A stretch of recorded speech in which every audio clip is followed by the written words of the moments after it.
Kemudian melanjutkan pembahasan kita Rabu yang lalu tentang kenapa kita penting belajar sirah, kenapa kita penting belajar sejarah.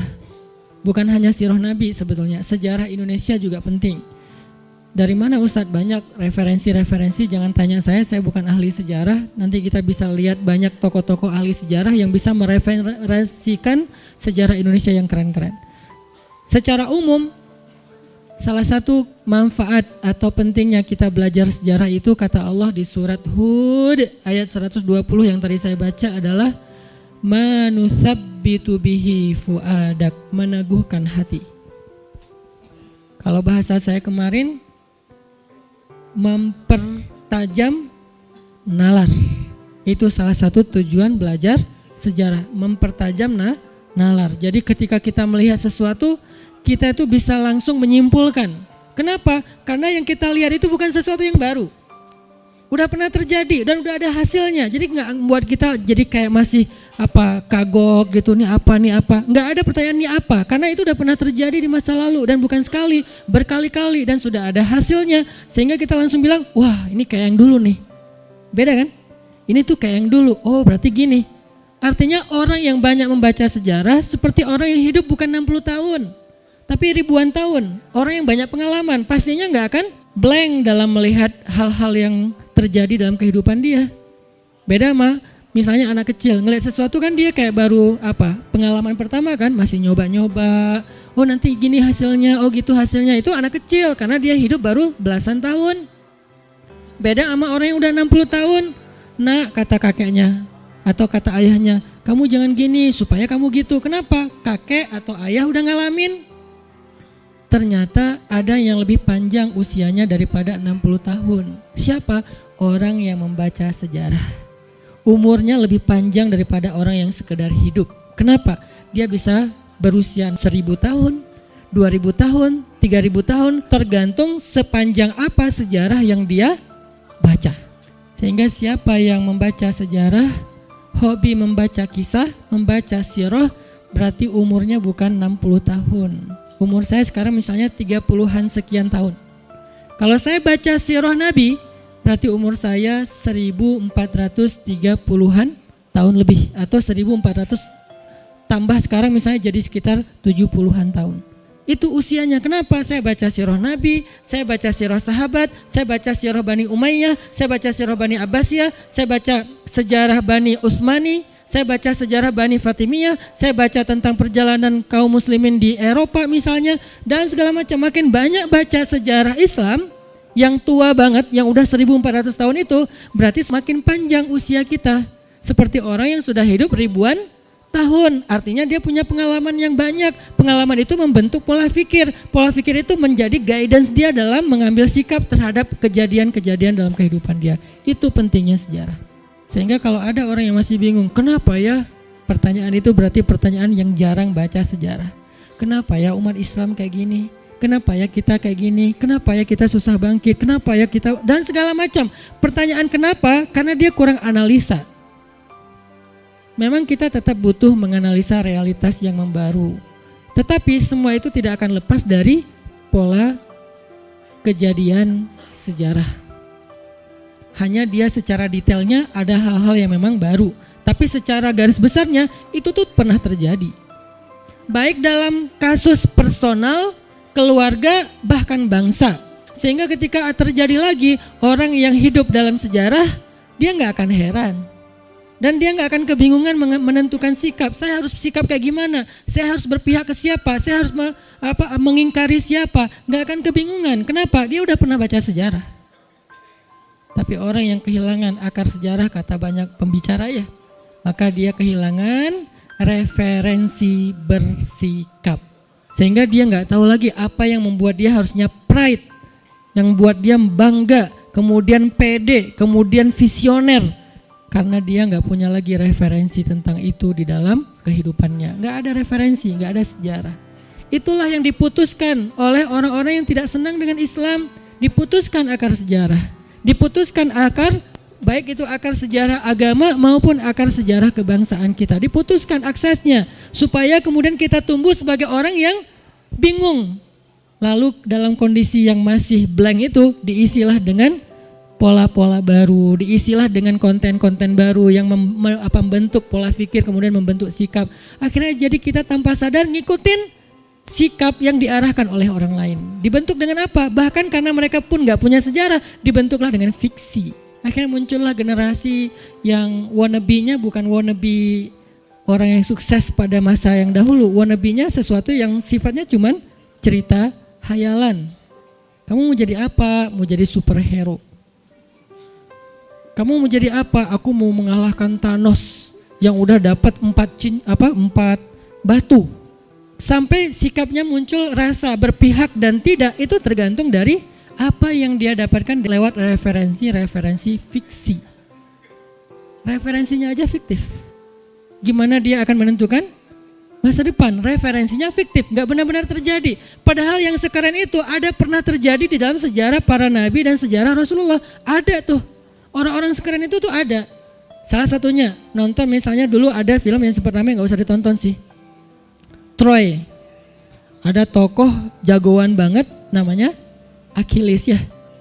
Yang ketika terjadi battle, peperangan, terus ada duel dulu kan biasanya sebelum perang, dan itu emang udah jadi kayak semacam skenario perang dari zaman dulu. Ada duel dulu nih 2 orang, jagoan masing-masing. Dari sebelah sana ngirim satu petarung badannya gede banget, kayak raksasa. Dari sebelah sini pas disuruh lawan dari sana nggak ada yang berani, karena lawannya terlalu besar. Jadi kalau dalam bahasa sejarah itu mirip dengan cerita Talut dan Jalut. Ya, Goliat. Musuhnya adalah Goliat, gede, kuat. Dan dari sini gak ada yang berani ngelawan Goliat. Dan dalam sejarah Islam itu tuh banyak sejarah kayak gitu. Ada Ali bin Abi Thalib, ada Abdullah ibnu Mubarak, ada Muhammad Al-Fatih, ada Saifuddin Qutuz, ada Salahuddin Al-Ayyubi. Lebih tua lagi ada Daud. Dan itu kan tokoh-tokoh yang bukan fiksi, memang pernah ada dan mereka emang hebat. Daud itu siapa? Pandai besi. Dia bikin pedang sendiri, dia mengayunkan pedang sendiri. Dia bikin senjata untuk kapasitas dia masih anak kecil pakai ketapel, tapi ketapel itu bisa mematikan. Muncul Ali dengan pedangnya yang bercabang, yang kemudian ketika musuh mengayunkan pedangnya, dia tinggal nahan aja dengan cabang pedangnya yang luar biasa. Kemudian muncul lagi nanti Ibnu Mubarak, 1 lawan 100. Sendiri lawan 100 musuh dalam satu battle. Itu Ibnu Mubarak, ulama pula. Muncul lagi Saifuddin Qutuz. Qutuz itu bahasa Mongol. Kenapa dia dinamakan Qutuz? Bahasa kita Qutuz itu artinya singa yang menyalak, singa yang marah. Saking gagahnya Saifuddin. Muncul lagi Salahuddin. Muncul lagi nanti Rohan bin Utsman. Muncul lagi nanti Muhammad Al-Fatih, dan masih banyak lagi tokoh-tokoh besar dalam Islam. Tapi sejarah ini sudah terputus aksesnya, sehingga kita jadi gak pernah tahu bahkan namanya. Oh, ada ya nama itu, emang siapa? Gak kenal namanya. Namanya aja gak kenal, apalagi ceritanya. Sehingga ketika kita terputus dari akses sejarah, kita tuh gak punya referensi bersikap. Wannabe-nya gak jelas siapa. Ketika kita punya akses sejarah, maka kita akan punya referensi bersikap, referensi berpikir, dan referensi merasa. Dan itulah yang akan menentukan jati diri kita. Tapi kalau kita kehilangan akar sejarah, lalu mengekspresikannya dengan hal-hal yang sifatnya lucu-lucuan, mengekspresikan dengan hal-hal yang sifatnya hanya hiburan saja, apalagi bahkan kita menjadikan fiksi sebagai referensi, kan parah ya. Masa fiksi jadi referensi? Sementara yang benar-benar terjadi kita abaikan, yang fiksi kita jadikan referensi. Kebenaran ditentukan dengan dialog di film. Kita kopas lalu jadi quote, life hacks kita. Kan ini agak bermasalah sebetulnya. Masa life hacks kita dialog film fiksi? Harusnya life hacks kita itu dialognya para nabi. Seperti ketika Nabi Yakub alaihissalam dimarahi oleh anak-anaknya, putra-putranya sendiri. Ayah itu enggak adil sama kami, ayah itu pilih kasih, ayah itu begini. Berbagai macam tuduhan mereka kepada Nabi Yakub dan Yusuf. Muncullah sebuah quote yang luar biasa, kata-kata yang luar biasa, life hacks yang harusnya jadi guidance kita dalam hidup kita untuk menentukan sikap. Apa quote-nya? Nabi Yakub mengatakan, Wallahul musta'an ala ma tasifun, ashku bathi wa huzni ilallah fasabrun jamil. Kata-kata itu udah hilang.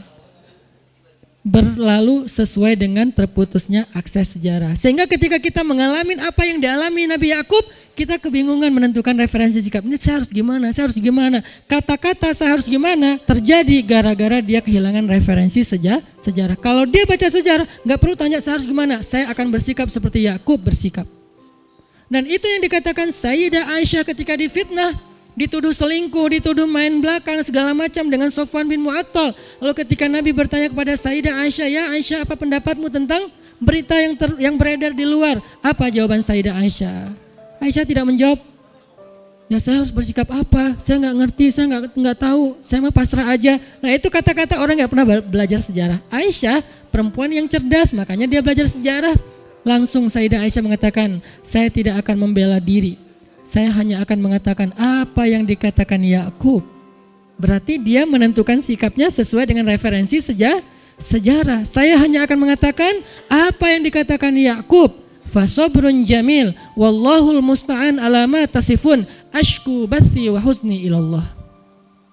Sehingga hasil dari kejadian itu yang didapatkan oleh Sayyidah Aisyah sama dengan hasil yang didapatkan oleh referensinya, yaitu Nabi Yakub alaihissalam, kebaikan. Pertolongan Allah, kejutan dari Allah, perlindungan dari Allah, dan lebih dahsyatnya lagi pembelaan dari Allah. Makanya ketika kita mengalami masalah yang sama, difitnah, diomongin, dicuekin, segala macam, dibully. Kenapa ada orang ketika dibully malah putus asa terus bunuh diri? Atau putus asa minimal akhirnya dia kayak baper berat sendiri terus gak bisa ngapa-ngapain. Sampai sekarang muncul berbagai macam penyakit mental karena dia gak punya referensi sejarah. Referensinya apa? Drakor. Akhirnya dia mencoba untuk wannabe seperti aktor-aktor yang ada di sana. Ustaz gak nonton? Dikit. Maksudnya saya gak mau memposisikan diri sebagai orang suci lah ya. Tapi saya gak senang drakor sebenarnya. Cuman kayak banyak banget yang ngomong-ngomongin, akhirnya penasaran apa sih dan segala macam, nyari tahu sedikit-sedikit. Artinya ada orang yang pengen menjadi seperti itu dan dia merasa bahwa dia itu merasakan apa yang dirasakan oleh misalnya siapa yang di dalam film-film drama Korea itu, dan dia merasakan kayak aku udah jadi seperti itu. Terus ada kayak semacam kepuasan, ceritaku tuh mirip banget loh sama yang di drama Korea. Aku tuh dikhianati. Kenapa? Karena akses sejarahnya terputus. Sekarang waktunya kita mengembalikan akses itu, membuka akses itu, baca buku sejarah. Baik sejarah bangsa kita, apalagi sejarah agama kita. Dan insya Allah gak akan bertolak belakang antara dua sejarah ini. Sama-sama kebaikan. Cuman tetap kalau sejarah bangsa kita ratusan tahun, kalau sejarah agama kita ribuan tahun. Karena agama kita itu bukan cuma sejarah Nabi Muhammad, tapi juga sejarah para anbiya dari Nabi Adam, Nabi Nuh dan seterusnya. Berarti kita udah kayak hidup puluhan ribu tahun pengalaman kita coba. Kan dahsyat baca sejarah itu. Salah satu, bahkan para ulama mengatakan sejarah itu adalah wawasan para raja. Dulu raja-raja itu memang mereka punya satu pelajaran wajib selain geografi ya. Karena itu disebut dengan Thaqafatul Muluk, wawasan para raja. Kurikulum raja lah. Di zaman-zaman Islam masa kejayaan dulu kan anak-anak yang calon raja dari keturunan raja, biasanya kan keturunan tuh, mereka udah punya sekolah sendiri dan salah satu kurikulum wajib calon raja selain kemampuan fisik, militer segala macam, mereka harus belajar filsafat, bahasa, geografi, sejarah, wajib. Kenapa filsafat Ustadz? Cara berpikir kritis. Kenapa sejarah Ustadz? Punya pengalaman. Sehingga ketika dia jadi raja, dia tuh gak culun. Kok bisa usia 14 tahun jadi raja, tapi kayak pengalamannya udah jadi raja sekian ribu tahun? Karena dia baca sejarah raja-raja. Sehingga apa yang dialami oleh pendahulunya seolah-olah pernah dialami oleh dia. Dan dia gak bingung lagi menentukan sikap. Itu kenapa sejarah itu jadi wajib bagi calon raja dulu. Geografi kenapa? Ini ekspansi. Geografi itu bukan soal pembagian wilayah, tetapi juga bagaimana ekspansi kekuasaan. Itu inti dari geografi yang mereka pelajari. Bahasa, kemampuan berdiplomasi dan segala macam, kemampuan mempengaruhi, eksis di sosial media mereka. Sosial media mereka itu adalah tempat-tempat bertemunya para tokoh, eksis dalam FGD, eksis dalam meeting, eksis dalam kongres. Kemampuan berbahasa, menjelaskan dan berargumentasi, itu adalah wawasan para calon raja. Salah satu di antara sekian banyak wawasan calon raja itu adalah sejarah. Jadi nggak sesederhana yang kita pikir, ini mah cuman bidang ilmu bagi yang senang doang. Saya tuh aslinya nggak senang sejarah, aku tuh kan orangnya move on, nggak melihat masa lalu. Salah. Sejarah itu bukan cuma masa lalu kita diputusin tanpa alasan. Itu sejarah apa? Sepele banget lah, itu receh. Itu aja bisa mempengaruhi sikap kita kan. Akhirnya kita nggak gampang percaya orang, gara-gara apa? Pernah percaya banget sama orang tapi ternyata dia kayak mengkhianati kita. Kan berarti terpengaruh oleh sejarah masa lalu kita pribadi. Padahal ada sejarah yang lebih dahsyat dari sekedar masalah itu. Jadi sejarah bukan salah satu cabang ilmu atau wawasan atau bacaan, tergantung hobi. Sejarah itu tentang diri kita. Sejarah itu adalah yang membentuk pola pikir dan sikap kita. Dan kalau pola pikir dan sikap sejarah ini kemudian menjadi pola pikir dan sikap bangsa, kebayang nggak tuh bangsa ini jadi apa? Bukan pola pikir dan sikap individu, satu di antara sekian banyak orang Indonesia, enggak. Mayoritas orang Indonesia tahu sejarah bangsanya, tahu sejarah agamanya yang luar biasa, tahu sejarah Islam itu yang paling berjaya di muka bumi. Ketika mayoritas kaum muslimin di Indonesia, terutama anak muda, tahu sejarah Islam, itu ngeri loh hasilnya, dahsyat banget. Kebangkitan itu nggak bisa dibendung. Dan dia nggak akan gampang terpengaruh oleh berbagai macam fitnah, oleh berbagai macam berita-berita yang kemudian menjadikan agamanya justru sebagai tersangka atau antagonis. Nggak bisa. Dia tahu sejarahnya. Nggak bisa agama Islam itu dijadikan sebagai tersangka, objek fitnah, apalagi jadi tokoh antagonis. Masa Islam dan tokoh-tokoh Islam jadi Thanos? Nggak bisa. Karena dia tahu dia tuh bukan Thanos, dia tuh bukan penjahat, dia tuh bukan Joker. Walaupun ada alasan, enggak. Islam itu keren banget dan dia tahu sejarahnya. Sehingga gimana pun orang mencoba untuk ngegoreng tentang agamanya, tentang bangsanya, tentang apa keislamannya, nggak akan terpengaruh. Orang bacaannya tuh banyak, bacaannya tebal-tebal, dan dia tahu banget sejarahnya. Dia bisa meneliti bahwa itu kenyataan, bukan sekedar fiksi. Ada runut riwayat informasi yang jelas, sehingga dia nggak akan terpengaruh. Salah satunya terbangkitlah giroh, hamasah masa lalunya. Kita perlu tahu tentang sejarah itu. Ada orang yang tahu sejarah nasab dirinya aja, kadang-kadang jadi pede kan. Saya itu bukan orang biasa, saya tuh ningrat. Ada yang kayak gitu kan? Kalau saya rakyat jelata sejarah saya. Tapi rakyat jelata ini rakyat jelata yang pejuang. Saya tahu kakek saya pejuang, saya tahu ayah dan ibu saya pejuang, bukan pejuang kemerdekaan mungkin ya. Tapi pejuang keluarga yang mereka itu nggak pernah give up dengan semua masalah kita yang rumit. Sehingga itu tuh menjadi spirit buat saya. Kalau ibu saya aja pejuang, masa saya jadi orang yang malas-malesan dan gampang menyerah? Nggak bisa. Karena saya punya sejarah. Sesederhana itu aja berpengaruh loh. Gimana dengan sejarah yang bukan keluarga kecil saya? Sejarah agama dan bangsa saya. Indonesia itu punya sejarah yang dahsyat.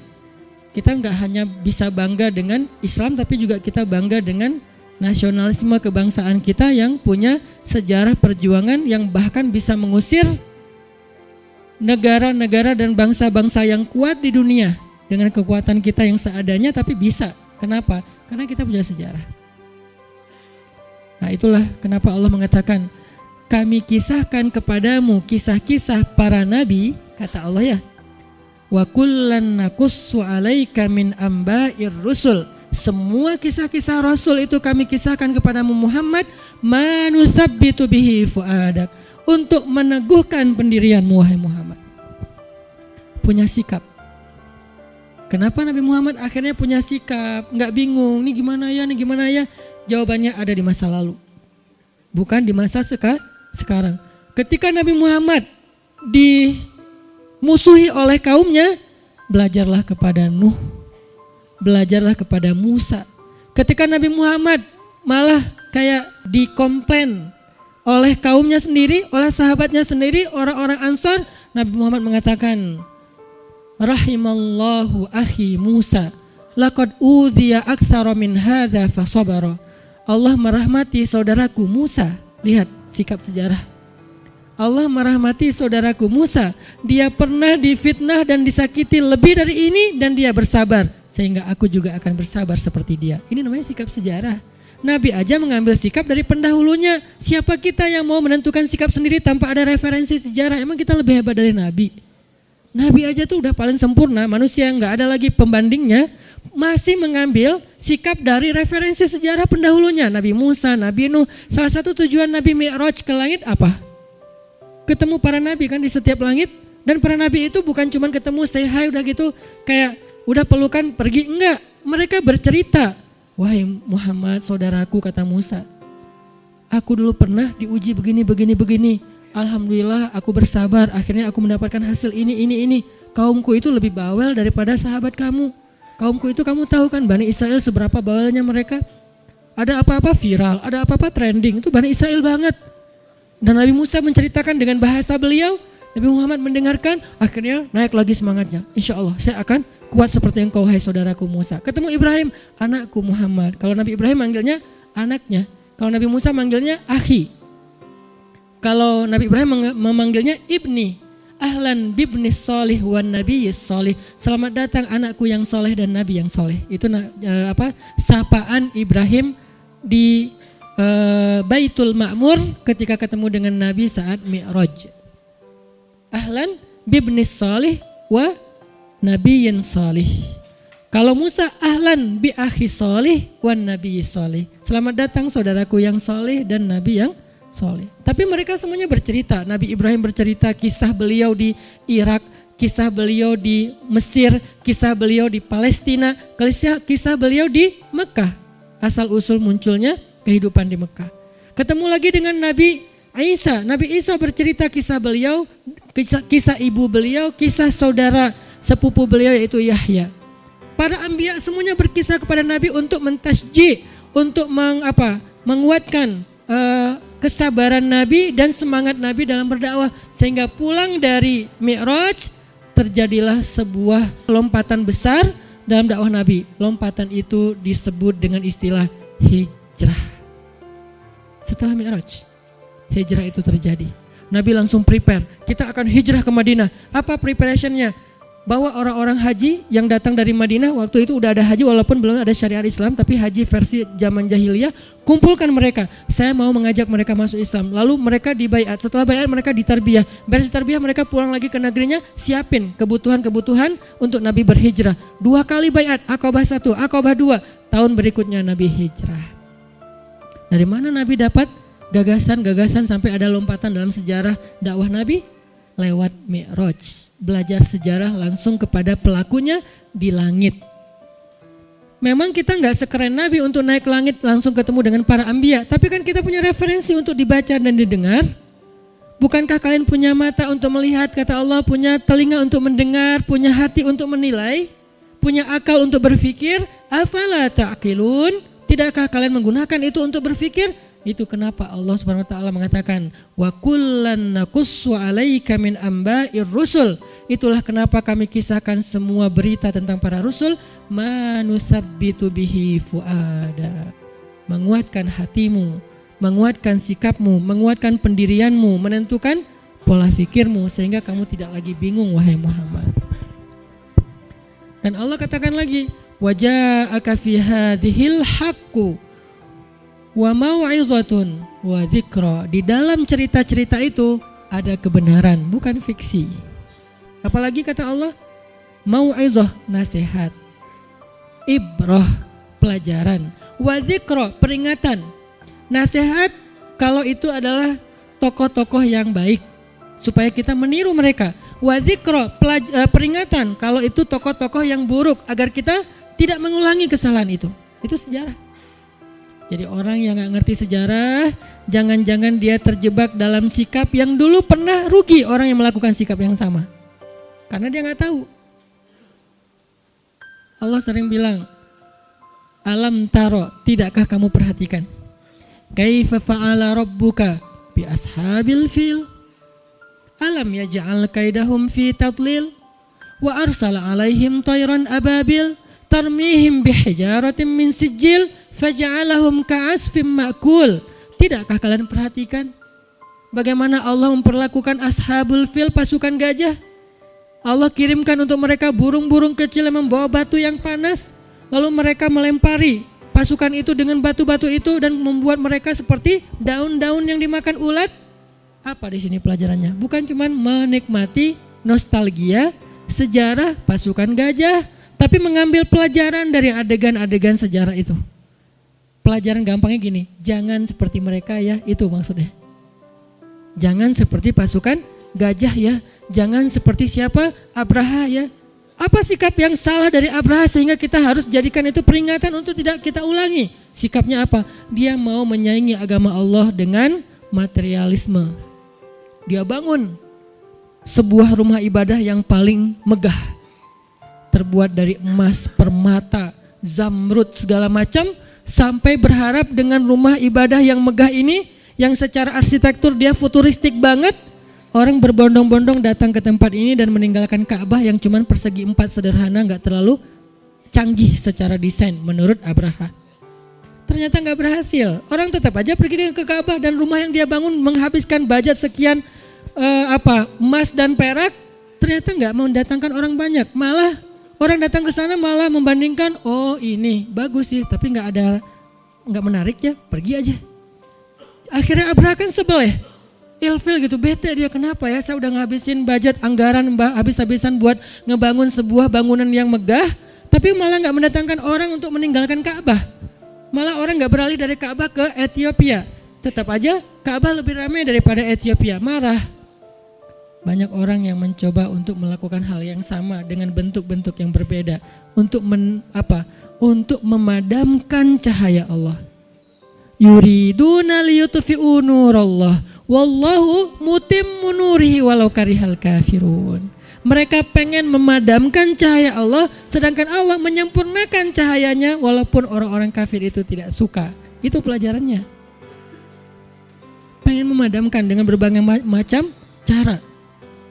Sehingga kalau kita baca sejarah surat Al-Fil, suratnya rata-rata kita hafal.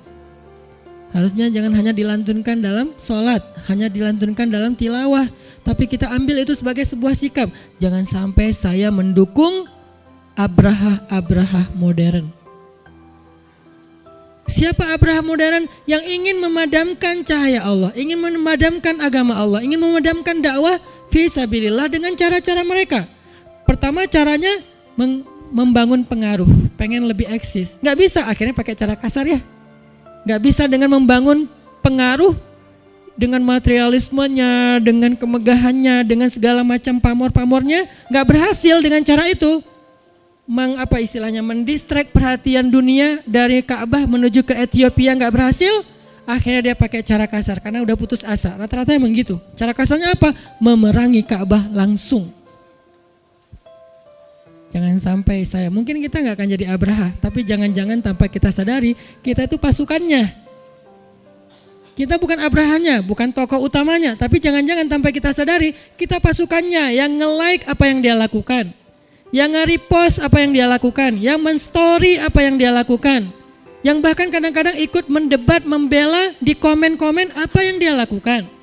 Kan berarti kita termasuk ashab, bukan Abrahanya, karena ayat itu bukan tentang Abraha tapi tentang ashabnya, pengikutnya, orang-orang yang nge-following dia. Itu pentingnya belajar sejarah. Sekarang siapa yang mencoba memadamkan cahaya Allah? Kita nggak boleh menentukan dan menyebutkan nama karena itu etika dalam menyampaikan ilmu. Tetapi lihatlah, banyak orang yang mencoba untuk supaya Islam ini tidak kemudian menjadi sesuatu yang kemudian berpengaruh dalam kehidupan kaum muslimin sendiri, dihalang-halangi segala macam. Makanya ihdaru, hati-hatilah.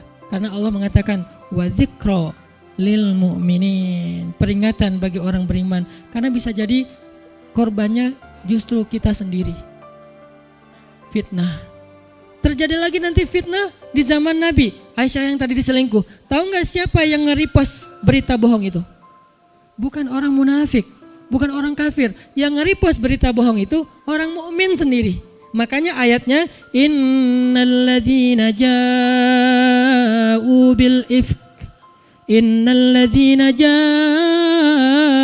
bil ifki usbatum minkum. Sesungguhnya yang menyebarkan, apa bahasa kita menyebarkan? Bahasa sosmed, nge-repost. Yang posting pertama orang Yahudi. Posting pertama nih, Kemudian orang mukmin ngelihat, wah ada berita heboh, repost tanpa cross check benar atau salah. Gampang banget kan, tinggal pakai aplikasi gratisan repost. Tapi captionnya diganti biar terasa lebih orisinil ya. Dia nggak mau nge-repost dengan captionnya, diganti sendiri captionnya. Nggak nyangka ya, kalau orang Yahudi yang pertama pertama memposting berita itu, captionnya gini, Aisyah dan Sofwan pulang berdua, tanda tanya. Salah apa betul? Betul, emang pulang berdua kan? Tapi kan bukan berarti selingkuh. Kenapa pulang berdua? Darurat, karena tertinggal rombongan. Dan nggak salah itu, sehingga si Yahudinya nggak bisa dituntut. Sebagai media, dia tidak melakukan kesalahan kode etik. Tetapi dia punya trik untuk membuat orang salah paham. Pakai tanda tanya. Aisyah dan Sofwan pulang berdua, koma, ada apa? Titik. Tanda tanya. Hah? Datang mukmin yang terlalu gampang untuk samma'una lil kadzib, kata Allah di Al-Quran. Samma'una lil kadzib, gampang banget percaya dusta, gampang banget percaya hoax. Repost, ganti captionnya, gak nyangka ya. Postingannya tadi, dia capture gambarannya orang Yahudi, kemudian dia kasih caption sendiri, gak nyangka ya. Nah yang ketiganya nih, mukmin yang lain dapatnya dari mukmin yang tadi, bukan dari Yahudi lagi. Yang gak akan curiga dong, dia berbohong kan ya, sesama mukmin pasti benar nih. Oh gitu, caption baru. Terus berkembang, jadilah trending topik, viral di kota Madinah, Aisyah dan Sofwan selingkuh.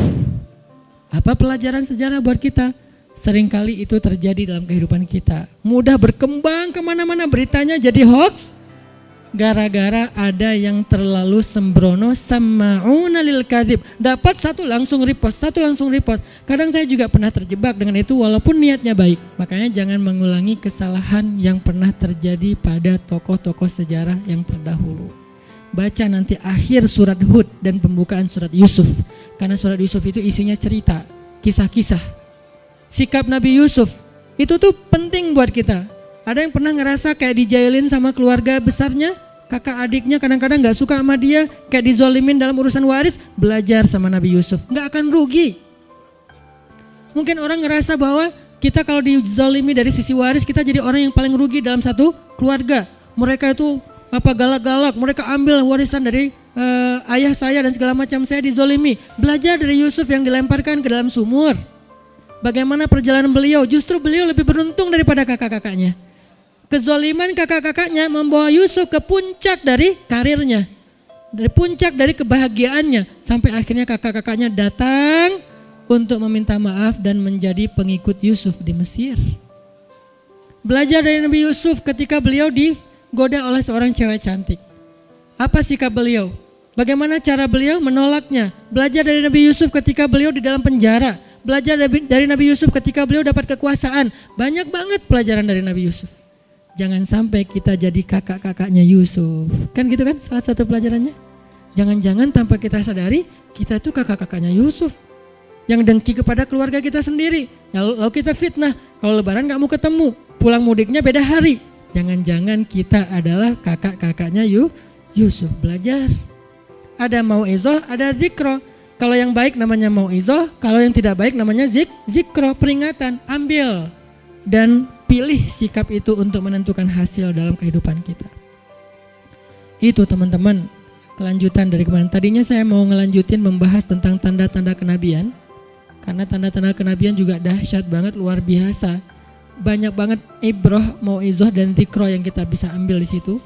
Tetapi karena saya pengen mempertegas lagi pembahasan kita pada minggu yang lalu, biar kita tahu kenapa sih harus belajar sejarah. Kenapa harus baca sirah Nabi? Kenapa gak cukup dengan sekedar baca Quran aja? Lagi pula kita gak akan ngerti Quran kalau kita gak ngerti sirah. Orang yang baca Al-Quran cuman terjemah, gak baca sirah, itu kayak baca sebuah teks, baca sebuah surat dari orang yang dia gak kenal. Beda tuh. Pernah gak baca teks chat dari orang yang kita gak kenal, cara ngomongnya, intonasinya. Kita baca dengan intonasi kita kan. Misalnya kita baru kenal teman nih di grup. Kumpul yuk. Ya. Ada yang jawab ya. Padahal dia kalau jawab ya. Tapi kita ya. Kan beda kan? Kasar banget sih ya, nggak pakai titik-titik, nggak pakai emoticon. Dia emang terbiasa orangnya kalau teks itu dia nggak terlalu banyak gimmick ya. Kan ada orang teks tuh gimmicknya banyak kan. Ada yang kadang-kadang overdosis bunga-bunga, kaktus segala macam masukin ke teks. Ada yang kayak gitu overdosis tuh. Ada yang minimalis teks aja nggak pakai titik-titik. Kalau saya masih pakai titik-titik sekarang. Maksud saya tuh titik-titik itu membuat intonasinya itu rata gitu. Ya. Kalau ada juga yang pakai caps lock. YA, kayak singkatan gitu. Kemudian tanda seru 3. Ya. Kan gitu kan ya? Nah, ini ada orang kadang-kadang saya pernah nggak semua orang tuh ngerti fungsi caps lock, nggak semua orang ngerti fungsi tanda seru. Kalau kita nggak kenal dia, kita pikir dia kasar, padahal enggak, dia nggak ngerti. Saya pernah ngechat teman saya, beliau di daerah lah, mungkin dan beliau bukan anak muda, jadi orang yang mungkin mengenal teks ini dengan handphone nggak terlalu akrab lah ya. Artinya dia ngetik apa yang dapat aja, mungkin pas dia mencet nggak sengaja kepencet caps lock ya, save gitu kan, udah gitu dia ngetik aja, ini gimana matiin caps locknya, udahlah krim aja gitu. Pak, ini ada gini nih. Oh iya. Boleh, tapi semuanya caps lock, tanda seru. Ada yang pakainya S-nya jadi Z, Zaya. Apa lagi nih? Nah ini kalau kita nggak kenal orangnya nih, kita pasti seuzon kan? Tapi kalau kita udah kenal orangnya, dia emang gitu orangnya. Emang gitu dia, kan gitu kan ya?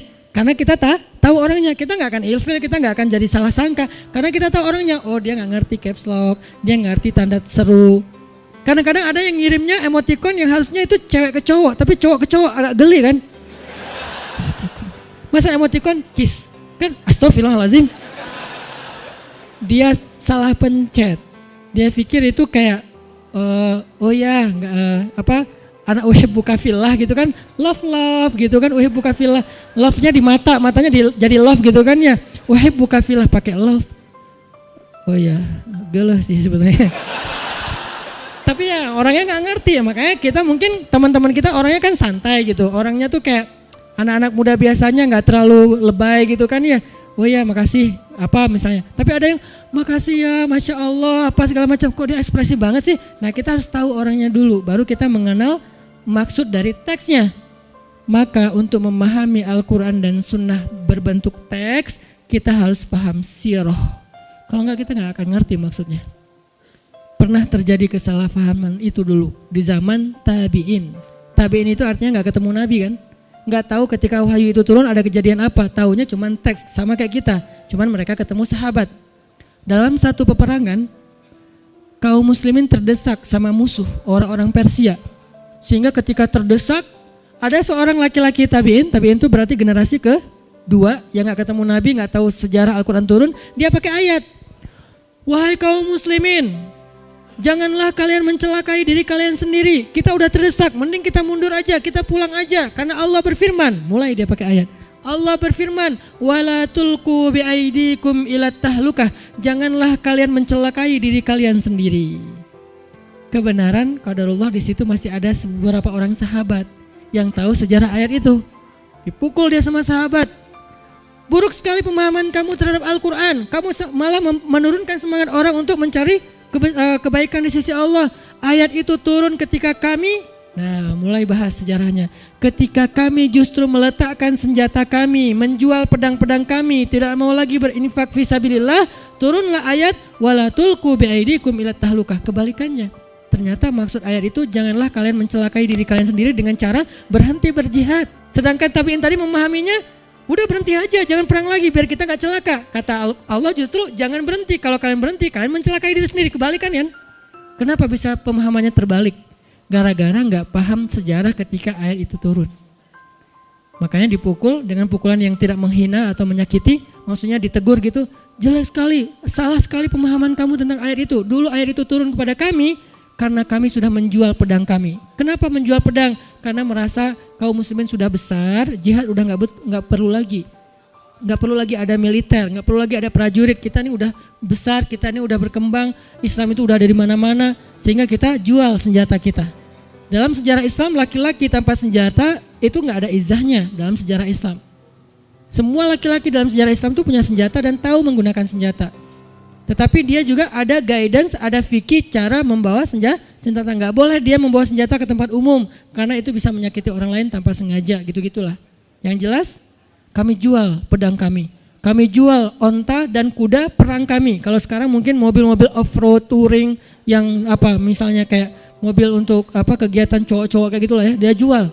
Kami jual panah-panah kami. Kami tidak mau lagi berinfak membantu dakwah dan jihad. Turunlah ayat, janganlah kalian mencelakai diri kalian sendiri. Pemahamannya justru sebaliknya. Pentingnya belajar sejarah. Teman-teman kalau baca fitnah dari orang-orang yang gak suka kepada Islam, tanpa ada referensi sejarah pasti jadi bingung. Setidaknya kalau gak jadi benci jadi bingung kepada Islam.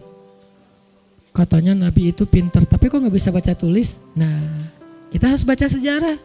Memang Nabi sebagian besar ulama mengatakan memang gak bisa baca tulis. Tapi pada masa itu bukan aib. Kenapa bisa gitu? Karena tren belajar pada masa Nabi bukan dengan membaca dan menulis. Tapi tren belajar pada masa Nabi itu dengan menghafal, mendengar, menghafal dan meriwayatkan. Maka kecerdasan Nabi bukan membaca dan menulis. Kecerdasan Nabi itu adalah mendengar langsung hafal. Satu Al-Quran ketika diturunkan oleh Jibril, satu juz. Surat Al-An'am, surat terpanjang di Al-Quran yang diturunkan sekaligus. Al-Baqarah panjang tapi gak sekaligus, dicicil. Kalau Al-An'am panjang dan sekaligus, satu juz lebih satu lembar. Berarti 11 lembar. Jibril datang, wahai Muhammad, dengarkan firman Allah. Nabi mendengar. Dibacakan surat Al-An'am sekaligus 11 lembar, Nabi langsung hafal. Kurang cerdas apa coba?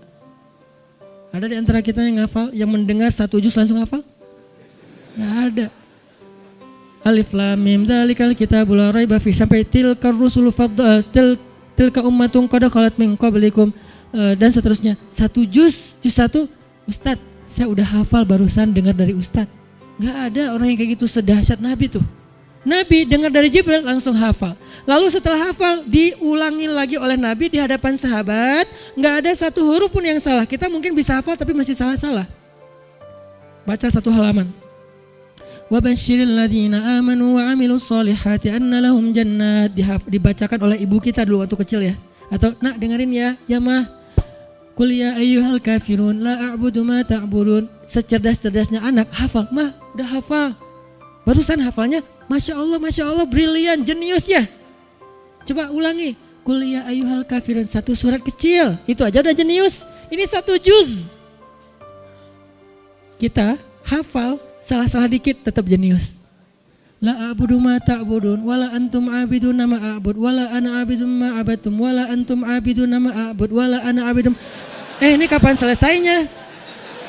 Maklum atau mah kan baru pertama juga ngafal. Oh iya pinter. Ya, cuman satu penggalan surat pendek hafal sekaligus itu udah pinter banget. Nabi itu satu juz lebih sekaligus dan gak ada yang salah. Bukan berarti aib kalau beliau gak bisa baca tulis. Karena tren belajar pada masa itu bukan membaca dan menulis, tapi meriwayatkan dengan cara mendengar lalu menghafal. Tren itu berubah. Masa dulu, masa kita nih, masa saya maksudnya.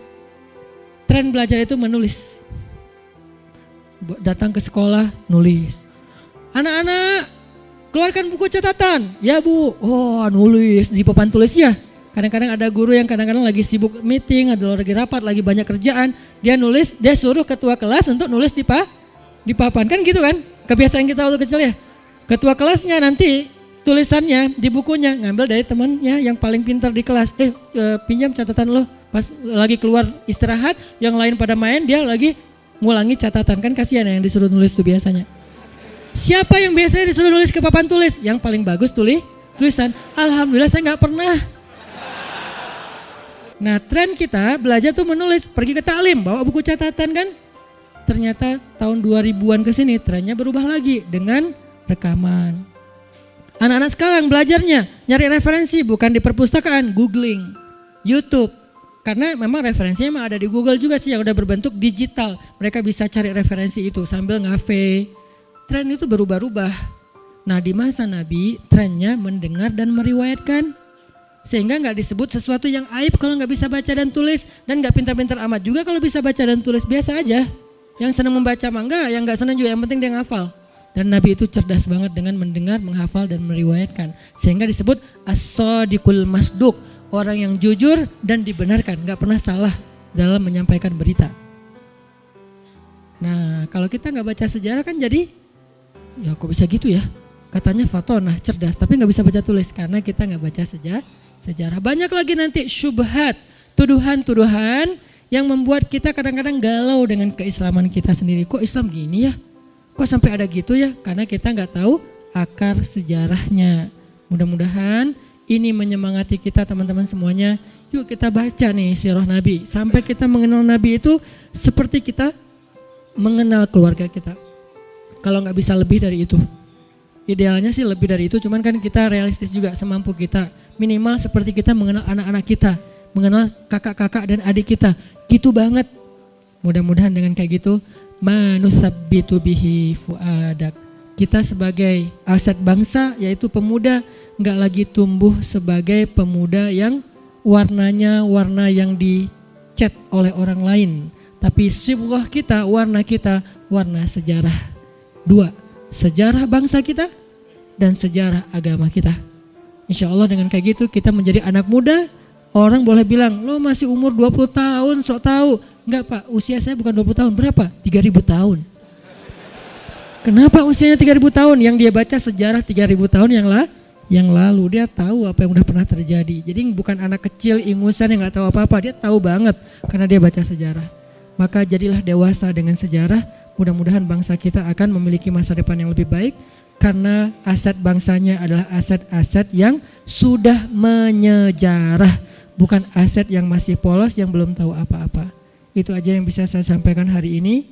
Mohon maaf belum sempat masuk ke tanda-tanda. Ini saya udah bawa catatan banyak nih tentang tanda-tanda kenabian yang luar biasa. Insya Allah pekan yang akan datang kita akan membahas tanda-tanda kenabian Nabi 40 tahun pertama sebelum dapat wahyu.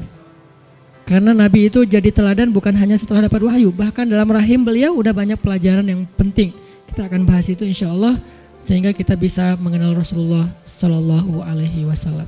Sehingga dengan gitu kita nggak malas lagi bersalawat kepada Nabi. Beliau orang yang layak kita puji dengan salawat-salawat kita. Duhai Allah, teguhkanlah hati kami sebagaimana Engkau meneguhkan hati Nabi-Mu dengan ilmu, dengan pemahaman, dengan kebijaksanaan, dengan kisah-kisah yang telah Engkau ceritakan kepadanya. Maka sampaikanlah juga kisah-kisah yang indah itu kepada kami ya Allah, melalui lisan guru-guru kami, lisan ulama-ulama kami, lisan kiai-kiai kami, lisan ustaz-ustaz kami, lisan habaib-habaib kami, lisan orang-orang yang berdakwah di jalan-Mu. Ajarkan kami tentang keteguhan Nuh alaihissalam, ajarkan kami tentang kesabaran Musa alaihissalam, ajarkan kami tentang semangatnya Isa alaihissalam, ajarkan kami tentang akhlaknya Nabi Muhammad sallallahu alaihi wasallam. Ajarkan kami ya Allah sejarah, kisah-kisah yang bisa membentuk kepribadian kami yang lebih baik, bisa membangun nalar dan pemikiran kami, bisa menentukan sikap-sikap kami, agar kami bisa meneruskan sikap-sikap baik sejarah dan mendapatkan kebaikan-kebaikan yang sama, agar kami bisa terhindar dari sikap-sikap buruk sejarah dan terhindar dari keburukan-keburukan yang sama. Ya Allah, anugerahkanlah untuk Indonesia anak muda yang cinta sejarah, sejarah bangsanya dan sejarah agamanya, agar pemuda-pemuda Indonesia kelak bisa mengulangi kegemilangan sejarah yang baik itu, agar pemuda-pemuda Indonesia kelak menjadi pemimpin-pemimpin, pahlawan-pahlawan bagi bangsanya dengan semangat sejarah kepahlawanan dari orang-orang yang terdahulu. Rabbana atina fid dunya hasanah wa fil akhirati hasanah wa qina adzabannar. Subhanakallahumma wa bihamdika asyhadu an la ilaha illa anta astaghfiruka wa atubu ilaik. Assalamualaikum warahmatullahi wabarakatuh.